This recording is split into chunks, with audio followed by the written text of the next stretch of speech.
ওকে। তো clear sound শোনা গেলে খুবই ভালো। আমাদের ক্লাসটা পুরোটাই হচ্ছে রেকর্ডিং হচ্ছে এবং আজকের এই ক্লাসটা আপনাদের কাছে গ্রুপে আমি লিংক দিয়ে দিব যাতে করে পরবর্তীতে আপনারা প্র্যাকটিস করার জন্য এইটা ব্যবহার করতে পারেন। তো আমি হচ্ছে আমাদের স্লাইডে চলে যাচ্ছি। আমাদের আজকের এই সেশনের মূল উদ্দেশ্য হচ্ছে আমাদের ৩টা ট্রায়াল ক্লাস করানো। তার প্রথম ক্লাস হচ্ছে আজকে। তো এমডি ব্যাংকিং ইনস্টিটিউট থেকে সবসময় আমি এই ধরনের ট্রায়াল ক্লাসগুলোতে হচ্ছে প্রথমে ক্লাসগুলো করিয়ে থাকি এবং পরবর্তীতে যারা যারা আমার এই ক্লাসগুলো দেখে পছন্দ করে দেন তারা হচ্ছে আমাদের রিয়েল যে ক্লাস বা হচ্ছে পুরো কোর্সের যেই সেশন সেখানে তারা জয়েন করে ভর্তি হয়। অ্যাডমিশন নেওয়ার পরে হচ্ছে আমরা তাদেরকে নিয়ে বাকি ক্লাসগুলোকে কমপ্লিট করা এবং তাদেরকে তাদের যেই স্বপ্ন বা তাদের যে জায়গা সেই জায়গাতে নিয়ে যাওয়ার চেষ্টা করি। তো এটা একটা কষ্টসাধ্য ব্যাপার যে আপনি একজন গ্রাফিক ডিজাইনার হতে চাচ্ছেন এবং গ্রাফিক ডিজাইনার হওয়াটার জন্য আপনাকে অধ্যবসায় করতে হবে এখানে। তো একজন গ্রাফিক ডিজাইনার হতে হলে যেই জায়গাগুলোতে অধ্যবসায়ের প্রয়োজন আছে সেগুলোতে অবশ্যই আমার গাইডলাইন থাকবে শুরু থেকে শেষ পর্যন্ত। এবং যেই ট্র্যাকটাকে বেছে নিবেন, অনেকে আছে এখানে ফুল টাইম ফ্রিল্যান্সিং এর জন্য দিতে চাইবেন, অনেকে আছে এটাকে অ্যাজ এ পেশা হিসেবে নিয়ে ফুল টাইম জব করতে চাইবেন, অনেকেই আছে এটাকে আবার বিজনেস রূপান্তর করতে পারেন। তো অনেক ভাবেই হচ্ছে আপনার এই একটাই স্কিলকে কিছু বলছেন?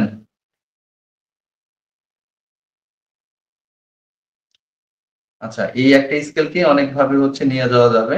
তো আমরা এই স্কেলের যেই প্রথম ক্লাসটা আমাদের ওরিয়েন্টেশন ক্লাস থাকে, সেই ওরিয়েন্টেশন ক্লাসের ভিতরে আমরা হচ্ছে এই অংশটুকু এই স্লাইডটুকু কভার করি এবং পরবর্তীতে কিছু দিক নির্দেশনা দিই এবং সেকেন্ড ক্লাসে হচ্ছে আমরা অ্যাডোবি ইলাস্ট্রেটর শুরু করি। তো আজকের আমাদের কাজ থাকবে এই ১ ঘন্টায় আমরা চেষ্টা করব এই স্লাইডটাকে ভালোভাবে আয়ত্ত করা। এই স্লাইডটাতে যতটুকু ইনফরমেশন আছে এটা যদি কারো মাথায় ঢুকে যে এই স্লাইডে এই অংশগুলো আছে সেগুলো যদি একজনের মাথায় ঢুকে তাহলে তার গ্রাফিক ডিজাইনের যে বেসিক একেবারেই যে বেসিক জিনিসগুলো জানা প্রয়োজন, একটা ফাইল রেডি করা, একটা ফাইলকে চেনা জানা, সেই জিনিসগুলো তৈরি হয়ে যাবে ইনশাল্লাহ। তো আমাদের ফার্স্ট ক্লাসের প্রথম অংশটুকু আমরা আমাদের ডেমো ক্লাসটাতে আমরা দেখেছিলাম যে এই স্লাইড গুলো ২ থেকে ৩টা স্লাইড দেখেছিলাম। এর নিচে আরো অনেকগুলো স্লাইড আছে, সেই স্লাইড গুলো আমরা দেখব। পাশাপাশি আমরা আজকে সরাসরি মার্কেট প্লেসে ঘুরবো, মার্কেট প্লেসে যাব, দেখব যে মার্কেট প্লেসে আসলে কোন কোন কাজের চাহিদাগুলো আছে। তারপরে হচ্ছে আমরা দেখব যে আমাদের স্কিলের গঠন করার পর আমাদেরকে আসলে কোন কোন পার্টটাকে সাজাতে হবে। তো সেই সকল বিষয়গুলো দেখলে আপনারা অনেকটা ক্লিয়ার হয়ে যাবেন। তো প্রথমে হচ্ছে হোয়াট ইজ গ্রাফিক ডিজাইন, এটা আমি গত ক্লাসেও হচ্ছে কিছু এক্সপ্লেনেশন করেছিলাম, যেহেতু ওই সেশনে অনেকেই ছিলেন অনেকেই ছিলেন না।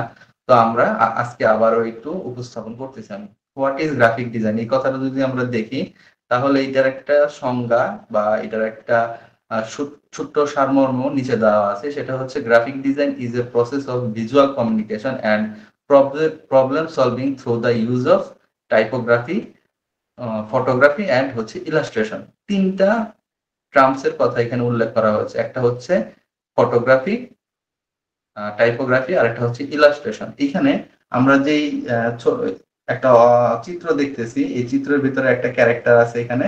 এই ক্যারেক্টারকে এমন ভাবে আর্ট করা হয়েছে যে এটাকে দেখে মনে হচ্ছে এটা একটা ছেলে।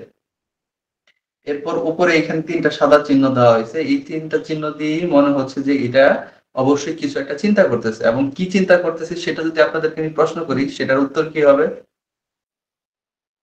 এই ছেলেটা কি চিন্তা করতেছে? কেউ একজন বলেন। গ্রাফিক গ্রাফিক ডিজাইন কি এটা নিয়ে চিন্তা করতেছে, হ্যাঁ?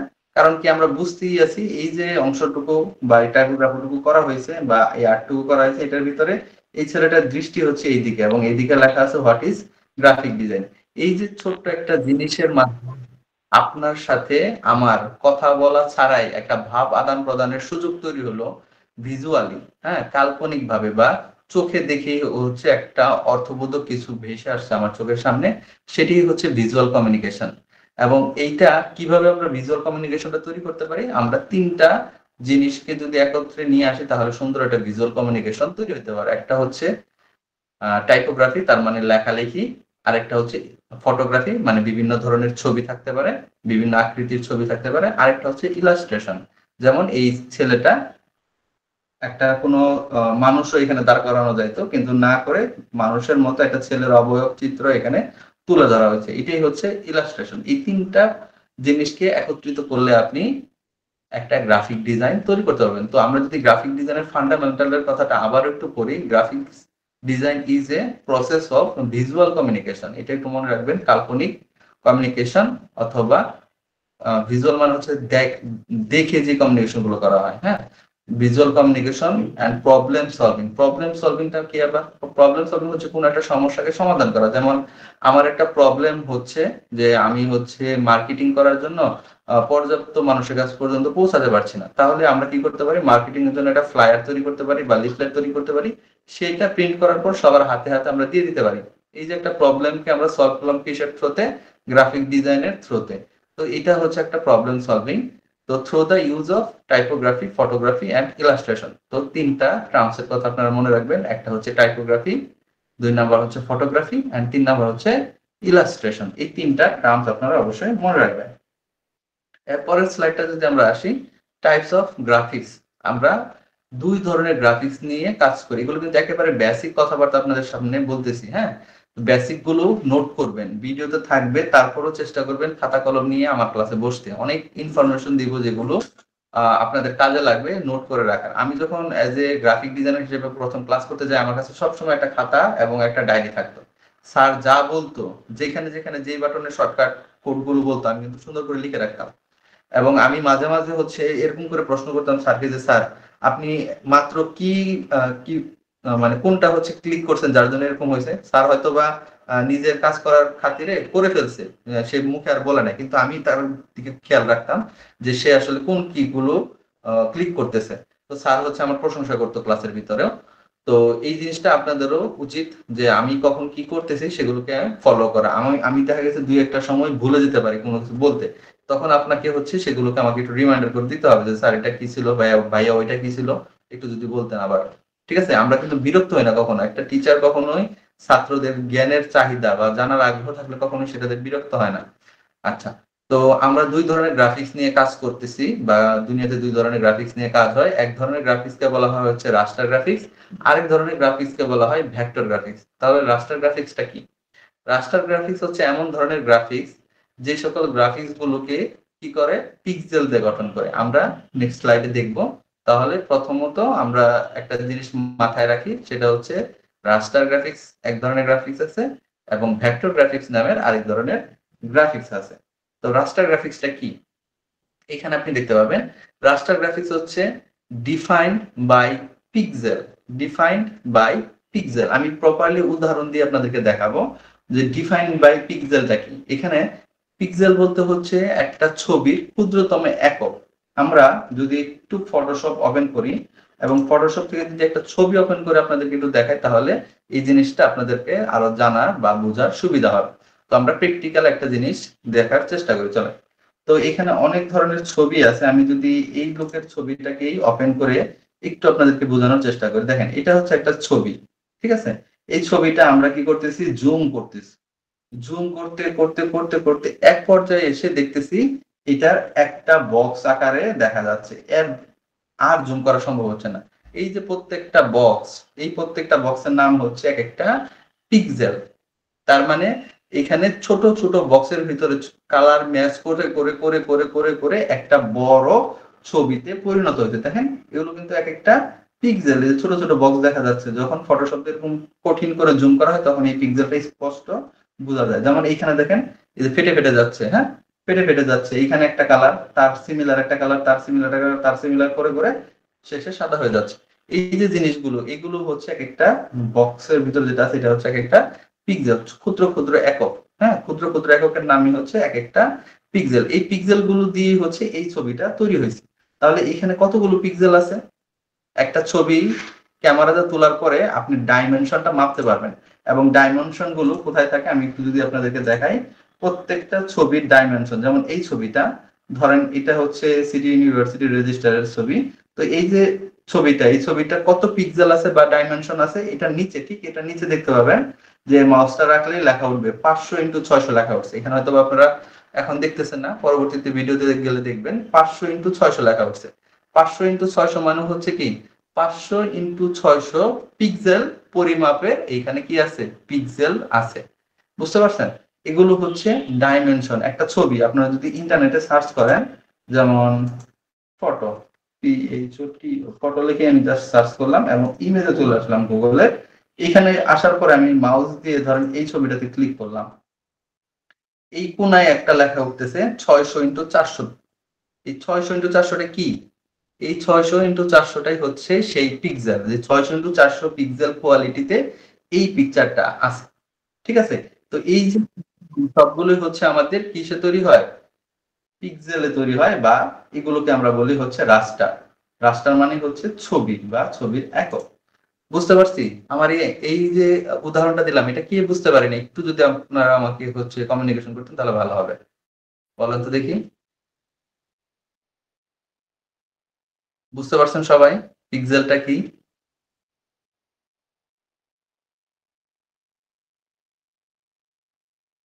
আমার সাথে কথা বলে আপনাদের খারাপ লাগবে না, ভালো লাগবে। তো সবাই কথা বলেন, লজ্জা পাওয়ার কিছু নাই, বা হচ্ছে ইতস্তত বোধ করার কিছু নাই।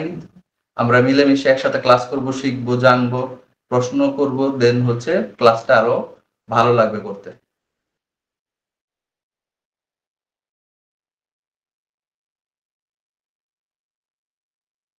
কেউ প্রশ্ন করার মতো নাই? সবাই ঘুমাই গেছেন?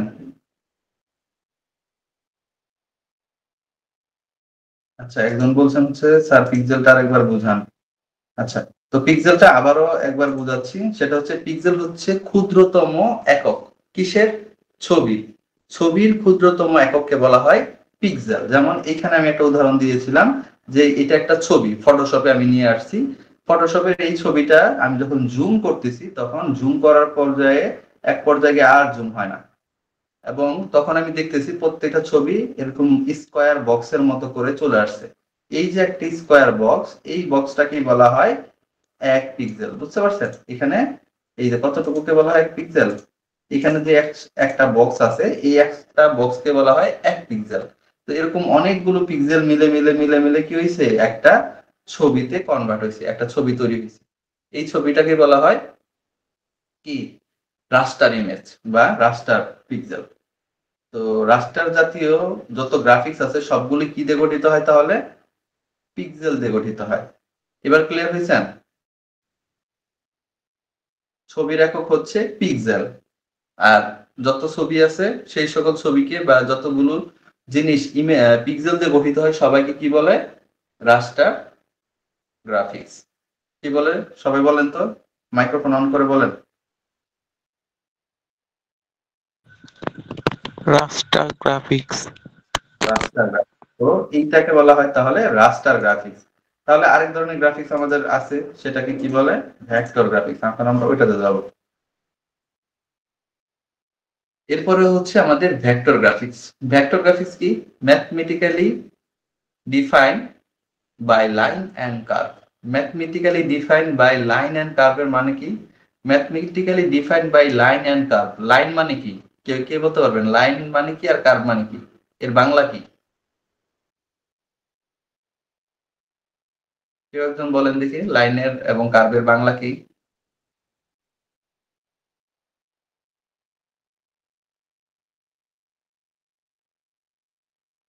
সবাই দেখি লজ্জা পান। অনলাইন ক্লাস তো এরকম হলে আপনারা মজা করতে পারবেন না।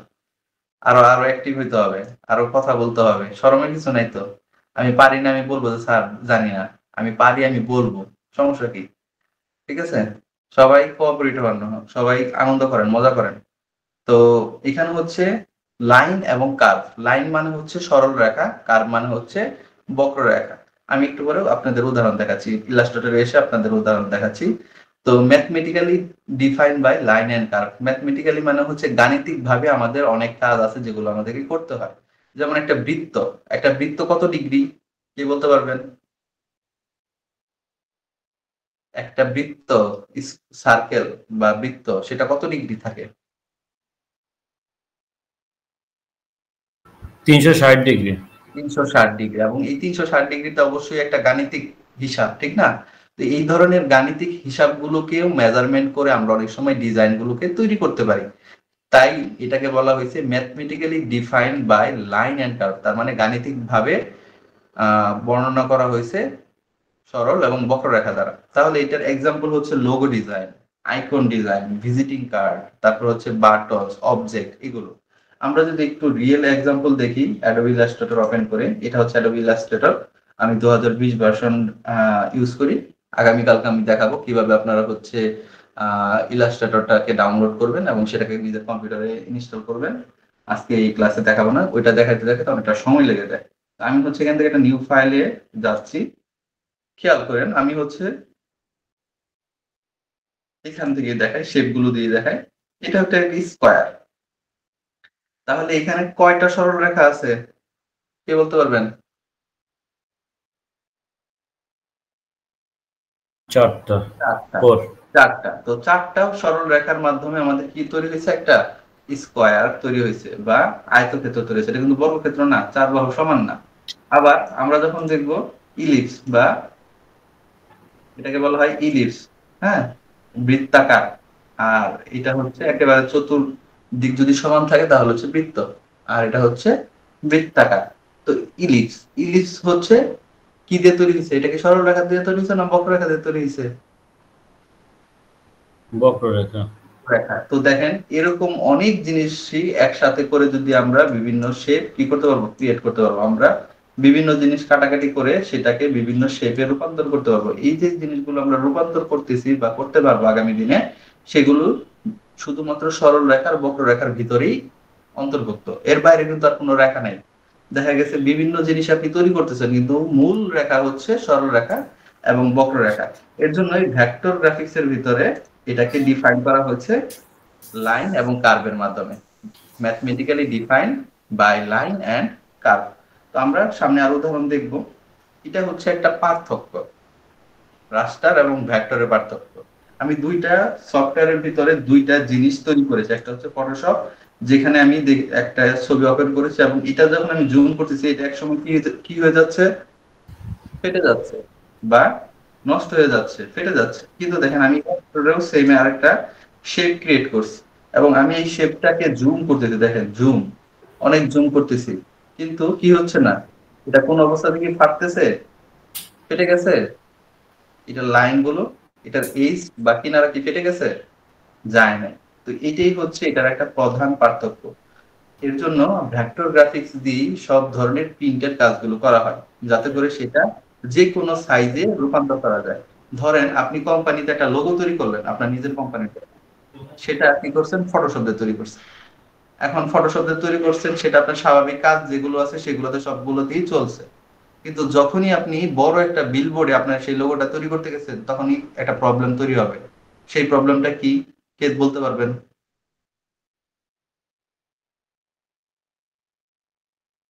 স্যার কোশ্চেনটা আরেকবার করেন, আমি স্কিপ করে গেছি, খেয়াল করতে পারিনি। খেয়াল করেন, প্রশ্নটা সুন্দর প্রশ্ন। ধরেন আমি ফটোশপ দিয়ে, তার মানে রাস্টার বা ধরেন যে আপনারা অনেক সময় ক্যানভা থেকে বা অনলাইন টুলস থেকে লোগো তৈরি করেন না, অনেকে লোগো তৈরি করে।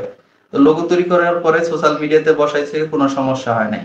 তারপরে হচ্ছে বিভিন্ন ছোটখাটো প্রিন্ট করছে, লেটার হেড বানাইছে বা প্যাড বানাইছে, কোনো সমস্যা নেই। যখনই কোনো বড় একটা বিলবোর্ডে সেই লোগোটা আমরা ইউজ করতে যাব, একটা প্রবলেম তৈরি হবে। সেই প্রবলেমটা কেউ ধরতে পারবেন যে কি প্রবলেম হতে পারে?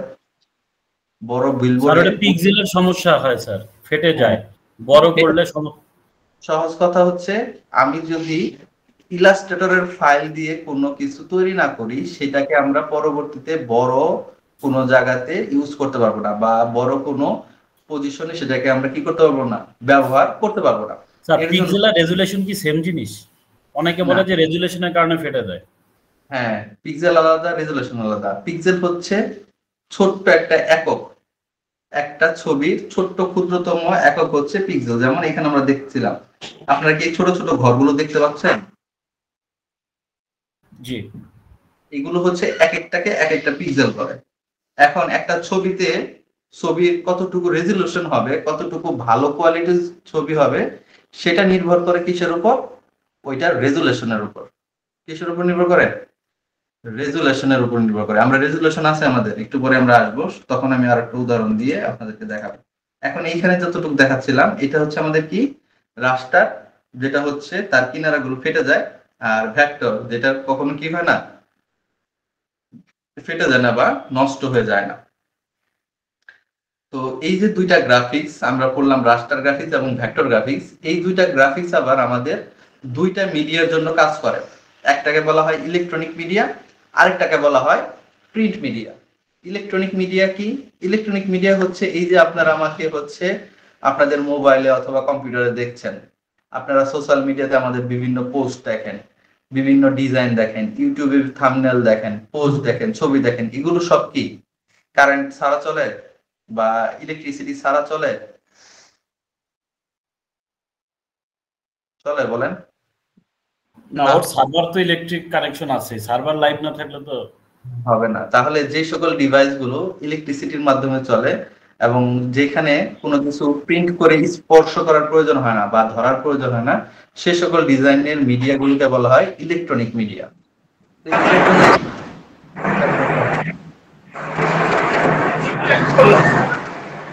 আপনার মাইক্রোফোনটা একটু বন্ধ রাখবেন, আমরা ক্লাস করতেছি।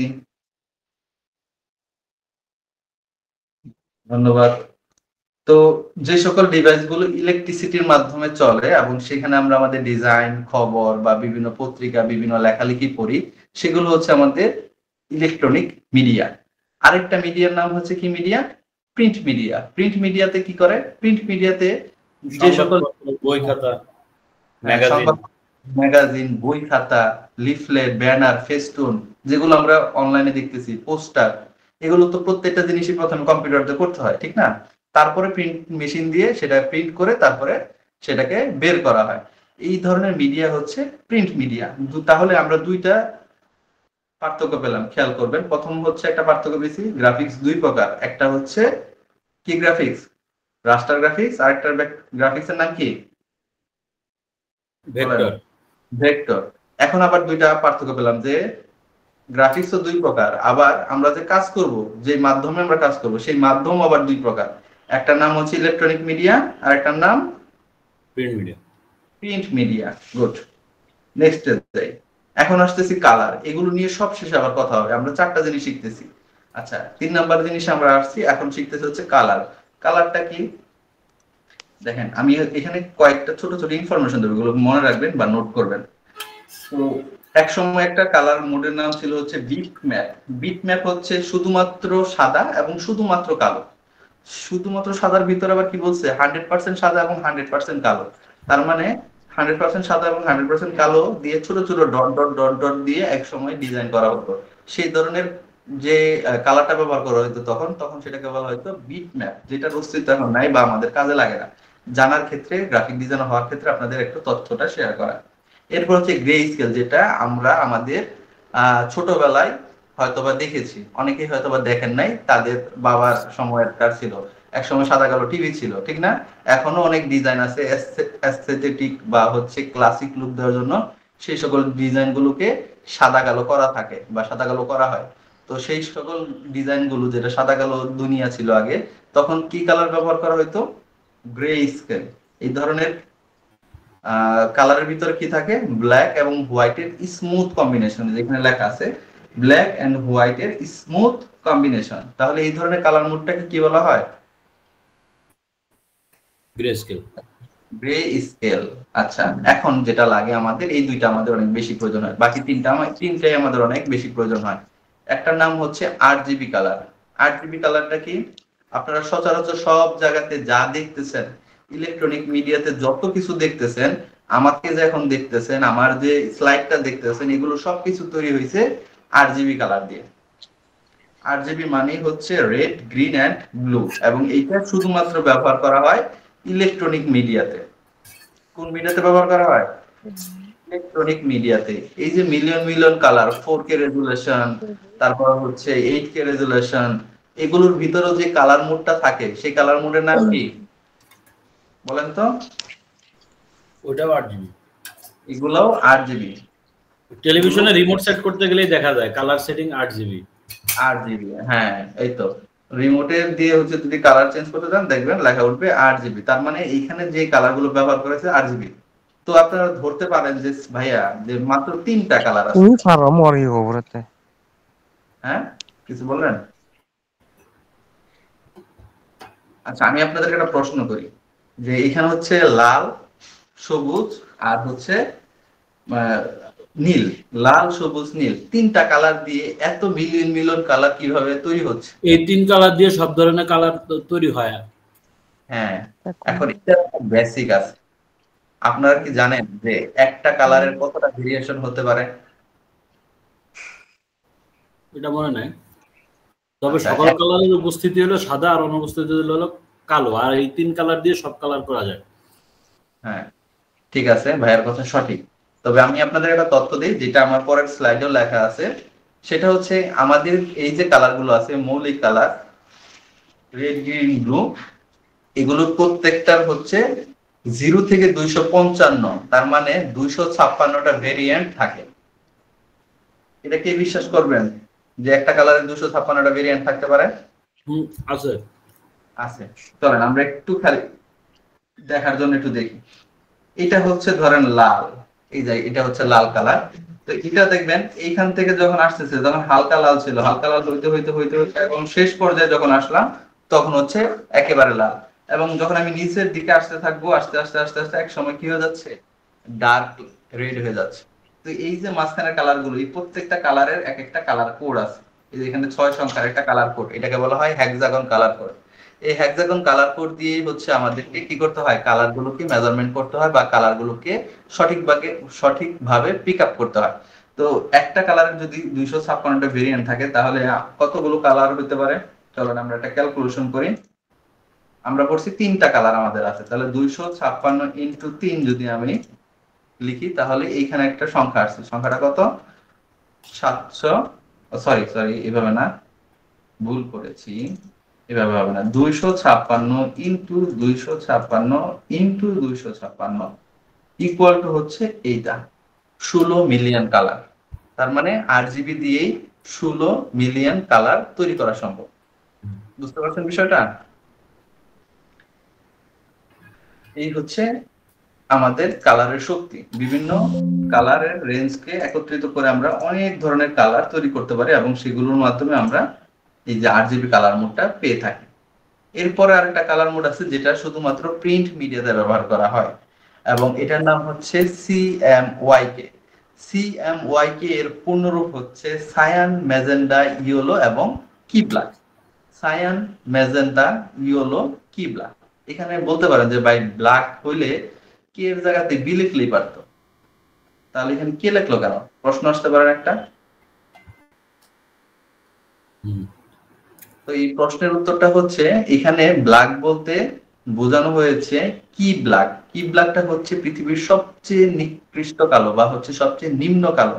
যে আমার পিছনে লাইট জ্বালাইলেও আলো হয় না, ঘরে লাইট জ্বালাইলেও আলো হয় না। হ্যাঁ, লাইট জ্বালায় হলিউডের মুভিতে এই রুমগুলা ব্যবহার করা হয় শুটিং এর জন্য। হ্যাঁ, তো আমি হচ্ছে যে আমার এখানে পিছনে যে পর্দাটা আছে, আমারও হচ্ছে এটাকে ব্ল্যাক ব্যাকগ্রাউন্ড হিসেবে আমি ব্যবহার করি আমার অনেক ভিডিওতে। তো এটাও হচ্ছে একটা কালো। আমার হচ্ছে আহ, মানে বিভিন্ন আমার সামনে অনেক কিছুই কালো আছে, কিন্তু সব কালো কিন্তু কি করতেছে, আমার আলোকে রিফ্লেক্ট করতেছে, সম্পূর্ণভাবে আলো শোষণ করতে পারতেছে না। কিন্তু আমাদের যে একটা কালো আছে যেটার কোড হচ্ছে 6টা জিরো, সেই কালোটা কি করে, সব কিছুকে শোষণ করে ফেলতে পারে। এই যে এইখানে একটা কোড আছে, এটার কোড হচ্ছে 6টা জিরো। এই কালোটার একটা ইউটিউবে ভিডিও আছে, আপনারা দেখবেন একজন ইউটিউবার, সে হচ্ছে এই কালারটা তৈরি করতে পারছে, এবং সেখানে যদি হাত ঢুকানো হয় তাহলে হাতের সামনে মানে চোখ দিয়ে হাতটাও দেখা যায় না। আলো দিলে সেটা, আলোটা রিফ্লেক্ট হয় না, আলোটা ভিতরে যে কোথায় চলে যাচ্ছে দেখা যায় না। এরকম অনেক নিম্ন একটা কালো তৈরি করা পসিবল, এবং সেটার অস্তিত্ব একেবারে 100% করতে পারছে সে সেটা দাবি করে না, কারণ একেবারে সবচেয়ে নিম্ন কালো এটা কম্পিউটারে সম্ভব, বাস্তবে এটা তৈরি করা অনেক কঠিন একটা ব্যাপার, কারণ সব কালো বা সবকিছুই রিফ্লেক্ট করে আলোকে। তো এই ধরনের বিষয়কে বলা হয়েছে কি ব্ল্যাক।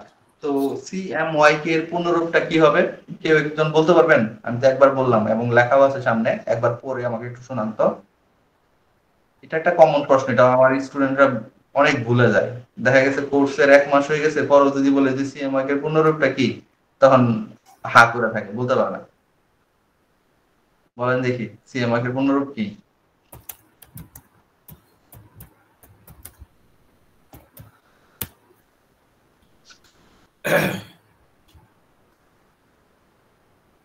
আচ্ছা, আমি বলতেছি আবারও, আপনারা এগুলো নোট করবেন। সায়ান, ম্যাজেন্টা, ইয়েলো অ্যান্ড কি ব্ল্যাক। সায়ান কালারটা কি যদি দেখতে চান, এখানে আমরা হচ্ছে পরের স্লাইডে চলে যাব, তাহলে আমরা দেখতে পাবো কালারগুলো। আরেকটা আছে ল্যাব কালার। তো ল্যাব কালার গুলো হচ্ছে স্টুডিওতে কালারে ব্যবহার করা হয়, তারপরে হচ্ছে ল্যাবরেটরিতে ব্যবহার করা হয়, মেডিকেলের যে ল্যাব গুলো আছে সেখানে যে কালার মোডটা ব্যবহার করা হয় সেগুলো হচ্ছে ল্যাব কালার। তো সেটাও ব্যবহারযোগ্য। তো এই যে আরজিবির জন্য হচ্ছে এইগুলো কালার লাল, সবুজ এবং হচ্ছে নীল। এগুলো হচ্ছে 0 থেকে 255টা কালার উৎপাদন করতে পারে, এবং কালারের কোড গুলো এরকম হয়ে থাকে 00, 255, এরকম অনেকগুলো কোড থাকে। আর সিএমওয়াই কে এই যে এটা হচ্ছে সায়ান কালার। হ্যাঁ, এটা হচ্ছে সায়ান কালার। তারপরটা হচ্ছে ম্যাজেন্টা কালার, এটা ইয়েলো, এবং এইগুলোর মাঝখানে একটা আছে ব্ল্যাক কালার। তার মানে এই এই 4টা কালারের মাঝখান দিয়ে হচ্ছে আমাদের প্রিন্ট মিডিয়ার যে কালার গুলো আছে সেগুলো তৈরি হয়ে থাকে। তো কালার সম্পর্কে মোটামুটি বললাম। এখন চলেন রেজুলেশন, যেটার একটা প্রশ্ন ছিল আমাদের প্রথমেই, যে রেজুলেশনটা কি ভাইয়া, রেজুলেশনটা কি কম বেশিতে হচ্ছে কালারে বা ছবির মান নির্ণয় করে? হ্যাঁ, রেজুলেশন দিয়ে হচ্ছে একটা ছবির মান নির্ণয় করে। এখানে একটা শব্দ দেখতেছেন পিপিআই, এটা অবশ্যই নোট করবেন। হ্যাঁ, এটা কোথাও লেখা নাই। আমি এখন একটা শব্দের কথা বলবো, পিপিআই। পিপিআই মানে হচ্ছে পিক্সেল পার ইঞ্চ। পিক্সেল পার ইঞ্চ, এই কথাটার মানে কি? এই কথাটার মানে হচ্ছে, ধরেন এখানে হচ্ছে আমি একটা স্কোয়ার নিলাম যেটার পরিমাপ হচ্ছে 1 ইঞ্চি। এটার কতটুকু ইঞ্চি বলতেছি? 1 ইঞ্চি। আমি একটু লিখে দিই, এটা হচ্ছে 1 ইঞ্চি। এটা পুরাটা হচ্ছে 1 ইঞ্চি। এখানে যদি আমি ছোট ছোট করে, আপনাদের বোঝার স্বার্থে আমি ড্র করতেছি, এখানে যদি আমি ছোট ছোট করে পিক্সেল দেওয়া শুরু করি, এবং সবগুলো মিলে যদি আমরা 72টা পিক্সেল দেই, আমি আমি গুনে দিতেছি না। হ্যাঁ, আমি জাস্ট বোঝানোর স্বার্থে বললাম যে ধরেন এখানে আমি 72টা পিক্সেল দিছি 1 ইঞ্চি জায়গায়, তাহলে এখানে আমরা বলতে পারবো যে আমরা কত রেজুলেশন ব্যবহার করছি? 72 রেজুলেশন ব্যবহার করেছি। আমাদের গ্রাফিক ডিজাইনের দুনিয়াতে 3 ধরনের রেজুলেশনের দেওয়ার সুযোগ আছে। একটা হচ্ছে 72 রেজুলেশন, যেটা আমরা শুধুমাত্র ইলেকট্রনিক মিডিয়াতে ব্যবহার করি, বা রাস্টার গ্রাফিক্স তৈরি করার সময় ব্যবহার করি, বা সোশ্যাল মিডিয়াতে যেখানে দেখাবো, বা কম্পিউটারে বা হচ্ছে সোশ্যাল মিডিয়াতে দিব, বা টিভিতে আসবে, বিজ্ঞাপনে আসবে, সেই সময় আমরা যে রেজুলেশনটা ব্যবহার করি সেটা হচ্ছে কত? 72। এর মাঝখানে আরেকটা আছে হচ্ছে 150। তো 150টা হচ্ছে সাধারণত ইলেকট্রনিক মিডিয়াতেই যদি একটু রেজুলেশন ভালো প্রয়োজন হয় সেক্ষেত্রে 150 রেজুলেশন দিয়ে সেখানে ব্যবহার করা হয়। আরেক ধরনের রেজুলেশন হচ্ছে 300। 300টা ব্যবহার করা হয় শুধুমাত্র প্রিন্ট মিডিয়াতে। এখন আপনি কিন্তু চাইলেও 72-এর জায়গায় নিজে ইচ্ছা করে 70 দিতে পারবেন না, নিজে ইচ্ছা করে 75 দিতে পারবেন। এটা একটা ডিফল্ট সংখ্যা। তো ডিফল্ট সংখ্যাটা কি?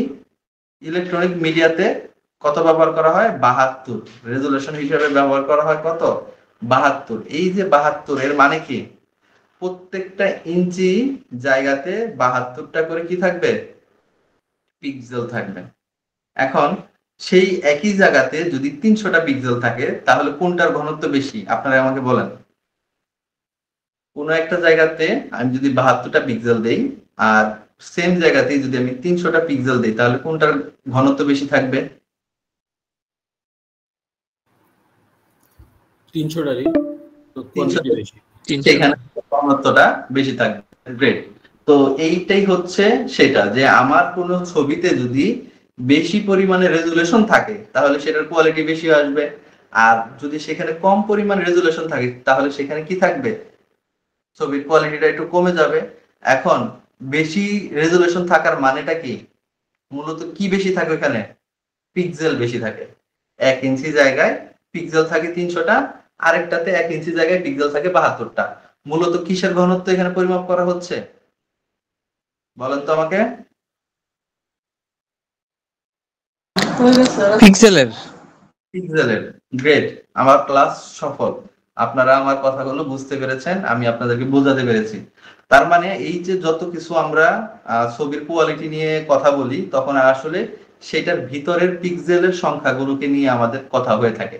তাহলে কোনো একটা ছবি তখনই ভালো হবে যেখানে অনেক বেশি পরিমাণ পিক্সেল দিয়ে ছবিটা গঠিত হয়। আর কোনো একটা ছবিতে যদি পিক্সেলের সংখ্যা কম থাকে তাহলে সেটা ফ্যাকাশে হয়ে যায় বা সেটা তাড়াতাড়ি ফেটে যায়। সব ছবি একসময় জুম করতে করতে ফাটবে, কিন্তু রেজলিউশন বেশি ছবিতে হচ্ছে সেটা অনেক বেশি জুম করা যাবে। আর যেটাতে হচ্ছে কম রেজলিউশন থাকবে বা কম পিক্সেল থাকবে সেটা তাড়াতাড়ি ফেটে যাবে। এটাই হচ্ছে পার্থক্য। আর একটু আগে বলছিলাম আপনাদেরকে নোট করতে পিপিআই এর মানে, এইখানে কোথাও লেখা নাই। পিপিআই এর মানে কি আমাকে বলতে পারবেন? পিক্সেল পার ইঞ্চ। পিক্সেল পার ইঞ্চ। আচ্ছা, এইটার দুইটা অর্থ আছে, দুইটারই একই ভাবে শর্ট ফর্ম। পিপিআই পিক্সেল পার ইঞ্চ, এটা হচ্ছে রাস্টারের ক্ষেত্রে, আর ভেক্টরের ক্ষেত্রে এটাকে বলা হয় পয়েন্ট পার ইঞ্চ। ভেক্টরের ক্ষেত্রে কি বলা হয়? পয়েন্ট পয়েন্ট পার ইঞ্চ। এটা আমি অনেক পরে শিখছি, আমাকে কেউ এইভাবে ভাঙায় কখনো শেখায় নাই। আমি যখন কাজ করতে করতে বিভিন্ন সময় হচ্ছে বিভিন্ন অনলাইনে পরীক্ষা থাকে, পরীক্ষায় শর্ট ফর্ম থাকে, তো আমি তো পড়ে আসছি হচ্ছে পিপিআই মানে হচ্ছে পিক্সেল পার ইঞ্চ। আমি সঠিক প্রশ্নের উত্তরে সঠিক দিয়ে কনফিডেন্ট, পরে দেখি প্রশ্নের উত্তরটা ভুল হয়েছে। পরে সে বলতেছে যে ওইটা যে লিখছিল, হ্যাঁ, যে ভেক্টর ফরম্যাটে পিপিআই এর মানে কি বা কি হিসাবে প্রেজেন্ট করা হয়, সেখানে আমি পরবর্তীতে শিখতে পারলাম পয়েন্ট পার ইঞ্চ। তো এটা হচ্ছে ব্যক্তিগত লাইফ থেকে শেখা এবং আপনাদের সাথে সেটা শেয়ার করলাম। এরকম আমরা অনেক সময় শিখতে মানে শিখাইতে গেলেও শিখি, করতে গেলেও শিখি। ক্লায়েন্ট একটা কিছু চায়, সেটা পারি না, সেটা মানে হচ্ছে ফাইন্ড আউট করে শিখি। শেখার কোনো শেষ নাই গ্রাফিক ডিজাইনার লাইফে, এবং প্রতিনিয়ত যদি আপনি শিখতে না পারেন তাহলে আপনি ব্যাকডেটেড হয়ে যাবেন। ঠিক আছে, এরপরে আসি একটা পার্থক্য। এটার আপনারা স্ক্রিনশট নিয়ে নিতে পারেন, অথবা এটাই হচ্ছে আজকে সারাংশ বা সারমর্ম। এটা আমি বড় করে দিলাম যে আমরা হচ্ছে দুইটা সফটওয়্যার মূলত গ্রাফিক ডিজাইনের জন্য শিখি। ও আরেকটা ভালো কথা, আজকে যারা যারা জয়েন করে আছেন তাদের জন্য আবারও আমি একটু বলে রাখি, আমাদের যে আজকের এই ক্লাসটা হচ্ছে এটা একটা আমাদের প্রথম ট্রায়াল ক্লাস।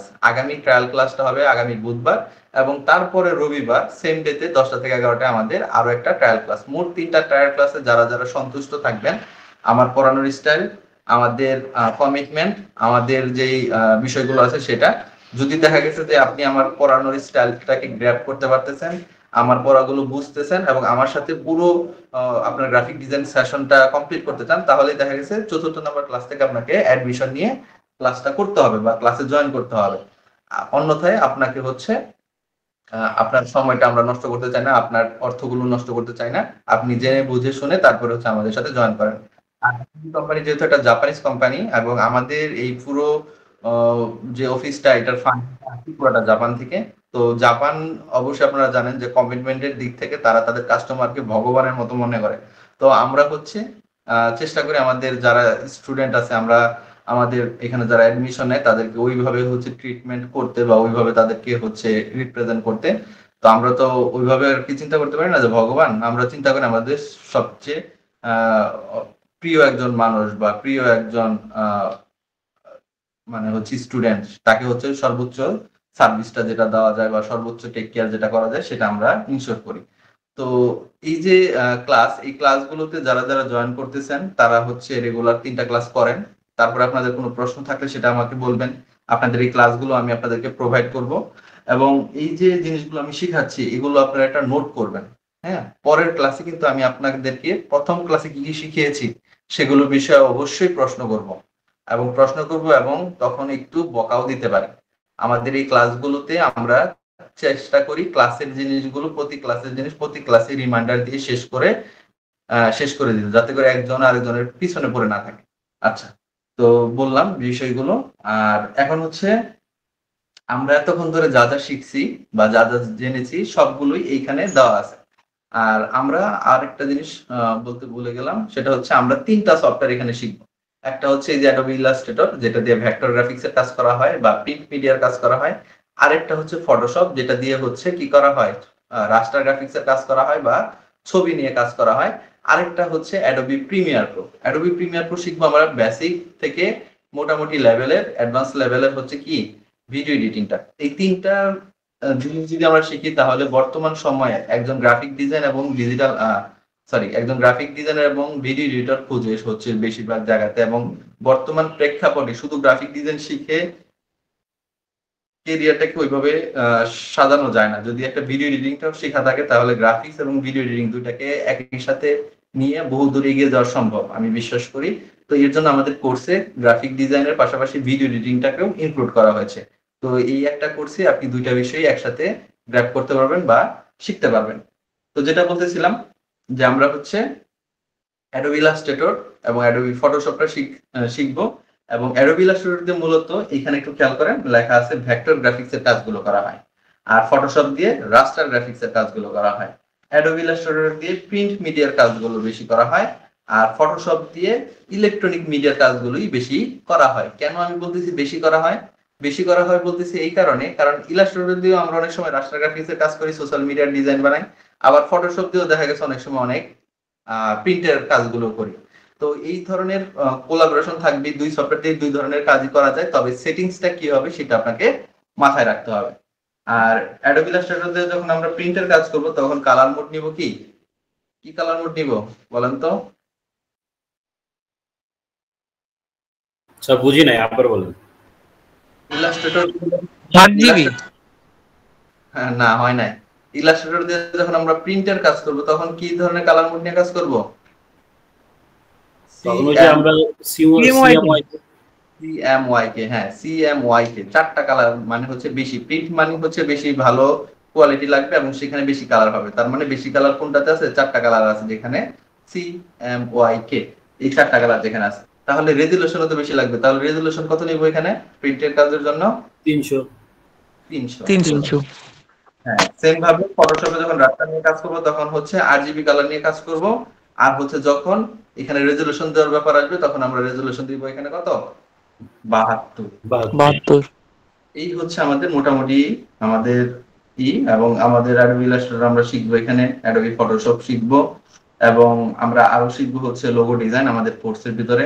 এরপর শিখবো হচ্ছে ভিজিটিং কার্ড, প্রফেশনাল ফ্লায়ার কিভাবে বানায়, ট্রাইফোল বসিয়ার, বাইফোল বসিয়ার, বড় বসিয়ার, অনেক পৃষ্ঠার বসিয়ার, এই জিনিসগুলো আমরা শিখবো। প্রোডাক্ট প্যাকেজিং ডিজাইন, একটা প্রোডাক্টের যে প্যাকেটটা থাকে, ধরেন এটা ওষুধের কৌটা, সেই কৌটাটা কিভাবে থাকে, সেটা ডাইকারটা কেমন কিভাবে বানাতে হয়, সেখানে ডিজাইন গুলো কিভাবে ইমপ্লিমেন্ট করতে হয়, কোথায় কি রাখতে হয়, আঠা কোথায় লাগে, অনেক কিছু আছে। আপনাকে অনেক বিষয়গুলো কি শিখাইতে হয় এবং আমরা ইনশাআল্লাহ শিখবো এই জিনিসগুলো। এরপর হচ্ছে ভেক্টর ট্রেসিং, এইটা শিখতে পারবেন হচ্ছে এই যে 3 নাম্বার ক্লাসটা যেদিন আমরা করবো না, 3 নাম্বার ক্লাসে আপনাদেরকে আমি ভেক্টর ট্রেসিং শেখাবো। এবং এই ভেক্টর ট্রেসিং দিয়েই দেখবেন ফ্রিল্যান্সিং এর অনেক কাজ আছে, অনেকেই করতেছে, ছোট ছোট কাজ পাওয়া যায় ভেক্টর ট্রেসিং এ, সেগুলো আপনারা করতে পারবেন। ক্যালেন্ডার ডিজাইন, এরপর হচ্ছে ব্যানার ডিজাইন, হ্যাঁ, তারপরে ফটোশপে যখন আসবে তখন হচ্ছে beauty retouch, skin retouch, damage photo, clipping path মানে হচ্ছে ব্যাকগ্রাউন্ড রিমুভ করা, এগুলো শিখবো। ইউএক্স ডিজাইনের যে লেআউটটা সেগুলো আপনারা বানাতে পারবেন, ওয়েব টেমপ্লেটের লেআউট গুলো বানাতে পারবেন। হ্যাঁ, তো একেবারে ফ্রিল্যান্সিং যে কাজগুলো আছে সেগুলো আমরা শিখবো। আমরা ফাইবারে যাব, আপওয়ার্কে যাব, freelancer.com এ যাব, এই সবগুলো মার্কেট প্লেসে যাব। এবং এইখানে গ্রাফিক রিভার এবং ডিজাইন টিল আগে শিখাতাম, এখন শিখাই না। এখন আমরা এইখানে এসে শেখাবো হচ্ছে প্যাসিভ মার্কেটের জন্য শাটার স্টকটা আমরা এই স্লাইডে শিখতে পাবো। তো এই ছিল হচ্ছে আজকের ক্লাস। তো বলেন সবার কেমন লেগেছে? আমাদের হাতে খুব বেশি সময় নেই, 4 মিনিট সময় আছে, 4 মিনিটের ভিতরে আমরা শেষ করতে হবে আজকের ভালো লেগেছে।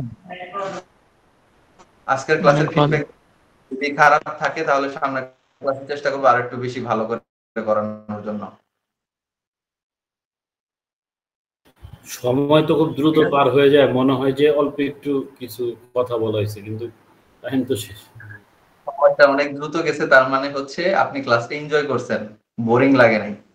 ভাইয়া এমডিবিটা কি? এমডিবি আমি ভুলে গেছি, সরি। এমডিবি তে বুঝিনি ভাইয়া, মানে এমডিবি এর ফুল অ্যাব্রিভিয়েশনটা কি? জি এমডিবি এর ফুল ফর্ম, জি এমডিবি এর ফুল ফর্ম মানে হচ্ছে যে আমার এখানে লেখা আছে আইডি কার্ডে, মোটো দিখাই বিজনেস। এটা পুরোটা শব্দ হচ্ছে জাপানিজ শব্দ। হ্যাঁ, আমাদের জাপানিজ ওয়েবসাইট চলেন আপনাদের একটু দেখাই, যেহেতু আপনারা এখানে আসছেন। আমাদের জাপানে হচ্ছে সফটওয়্যার ডেভেলপমেন্ট ফার্ম এবং বাংলাদেশে 2016 সালে এটা যাত্রা শুরু হয়। আপনারাও খুঁজে পাবেন mdb.co jp লিখলে আমাদের জাপানিজ ওয়েবসাইটটা আপনারা দেখতে পাবেন। আপনার স্ক্রিন দেখেন, আমি যাচ্ছি। তো এই যে ওয়েবসাইটটা আছে বা আমাদের যে জাপানে, এই জাপানের মূলত আমাদের এই যে প্রতিষ্ঠানটা, এই প্রতিষ্ঠানটা হচ্ছে জাপানের যে শেয়ার বাজার আছে, Tokyo stock exchange, Tokyo stock এক্সচেঞ্জে একটা লিস্টেড কোম্পানি। জাপানের মতো দেশে একটা বিজনেসকে শেয়ার বাজারে লিস্টেড হওয়া কিন্তু চারটেখানি কথা না। তো এটা হচ্ছে আমাদের সেই জাপানিজ ভার্সন। আমি ইংলিশ ভার্সনে যাই, আমি জাপানিজটা খুব বেশি বুঝি না। আমাদের যদিও জাপানিজ ল্যাঙ্গুয়েজ লার্নিং কিন্তু আমাদের এই যে অফলাইন যে ব্যাচ গুলো আছে সেখানে কিন্তু জাপানিজও শেখানো হয়। আমরা পাশাপাশি হচ্ছে graphic design, digital marketing, web development, এই সকল কোর্সগুলো কিন্তু এখানে করিয়ে থাকি। তো এখানে আপনারা আসতে পারেন। এখানে আসার পরে কোম্পানির ইনফরমেশন, এই যে হিস্ট্রিতে আসলে দেখতে পাবেন যে এটা হচ্ছে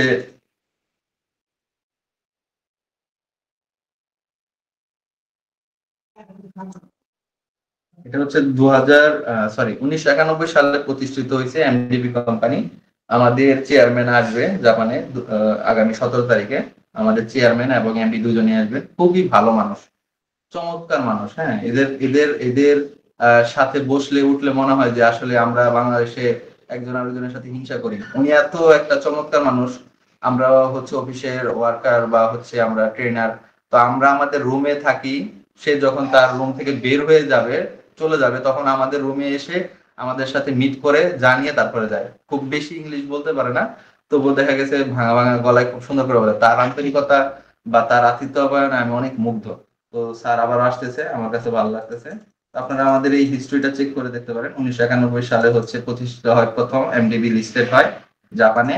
এরপর 95 সালে হচ্ছে ক্যাপিটাল রেজ করা হচ্ছে 10 মিলিয়ন ইয়ানে। এরপর হচ্ছে 2003 সালে হচ্ছে হেড অফিস নেয় হচ্ছে এই যে একটা শহরে জাপানের। এরকম করে পুরো হিস্ট্রি আছে। এবং বর্তমানের অফিসটা খুব সুন্দর। বর্তমান অফিসটা হচ্ছে যেখানে হেড অফিস, হ্যাঁ, ওভালে আছে। জাপানের ওভালে আমাদের হেড অফিস আছে। আর আমাদের মূলত কোম্পানির কাজ হচ্ছে জাপানের সফটওয়্যার ডেভেলপমেন্ট। আপনারা স্কাইপির নাম শুনছেন? স্কাইপি ব্যবহার করছেন কখনো? হ্যাঁ, ব্যবহার করছেন না? তারপর হচ্ছে হিতাচি ব্র্যান্ডের নাম শুনছেন? হ্যাঁ, হিটাচি টিভি, ফ্রিজ, এসি দেখছেন? আচ্ছা, এদের যে মেশিনারি সফটওয়্যার গুলো লাগে না, একটা ফ্রিজ চলতে তো ভিতরে একটা কোড লাগে, বা ওর যে ফাংশনটা আছে ওইখানে ছোট ডিসপ্লে থাকলে সেখানে একটা কোডের প্রয়োজন হয় না? মেশিন কোড জাভা স্ক্রিপ্ট দিয়ে তৈরি করতে হয়। এগুলো আমাদের জাপানের এমডিবি কর্পোরেশন থেকে সাপ্লাই করা। এবং হিতাচি, স্কাইপ এরা হচ্ছে আমাদের ক্লায়েন্ট জাপানের। তো কোম্পানি প্রায় 600-এর উপরে হচ্ছে আমাদের জাপানে ওয়ার্কার বা ডেভেলপার আছে, তারা হচ্ছে কাজ করতেছে। এবং বাংলাদেশে আমরা ঢাকার উত্তরাতে হচ্ছে অফিস নিয়ে আমরা কিন্তু একই সাথে আইটি ইনস্টিটিউট এবং আইটি সার্ভিস, আমরা কিন্তু digital marketing service, graphic design service, পাশাপাশি ওয়েবসাইট ডিজাইন ডেভেলপমেন্ট সার্ভিসও কিন্তু দিচ্ছি। তো আপনারা যারা এখানে কাজ করতে আসছেন, ঢাকাতে এমডিবি অফিসটা কোথায়? আমাদের অফিস উত্তরাতে সেক্টর 7-এ, ক্রিসেন্ট হাসপাতালের সাথে। সপ্তাহে 7 দিনই তো খোলা থাকে, তাই না? না, 6 দিন, শুক্রবার বন্ধ থাকে ভাইয়া। আরে এটা তো আমাদের অফিসিয়ালদের জন্য ভেজাল হয়ে গেল। আমরা ফ্রি থাকি শুক্রবার। আমরা পরবর্তীতে দেখা গেছে আমাদের প্ল্যান ছিল শুক্রবারে অফলাইন ব্যাচ চালু করার, কর্পোরেট ব্যাচ। পরবর্তীতে আমরা করতে পারিনি, যার জন্য হচ্ছে অফলাইনের ব্যাচে শুক্রবার দিন আমরা একসাথে সবাইকে বন্ধ রাখছি। তো আমার সময় কম, আমি হয়তোবা আমি এখন মিউট হয়ে যাব বা আমাকে বের করে দিবে। তো আগামী ক্লাসে আপনারা সবাই থাকবেন এবং আমি যত দ্রুত সম্ভব আপনাদের এই ক্লাসের যে রেকর্ডিংটা আছে সেটা প্রোভাইড করার চেষ্টা করব। ঠিক আছে? সবাই ভালো থাকবেন, আমার জন্য দোয়া করবেন। আর আগামী ক্লাসে আল্লাহ হাফেজ। আসসালামু আলাইকুম। ওয়ালাইকুম আসসালাম।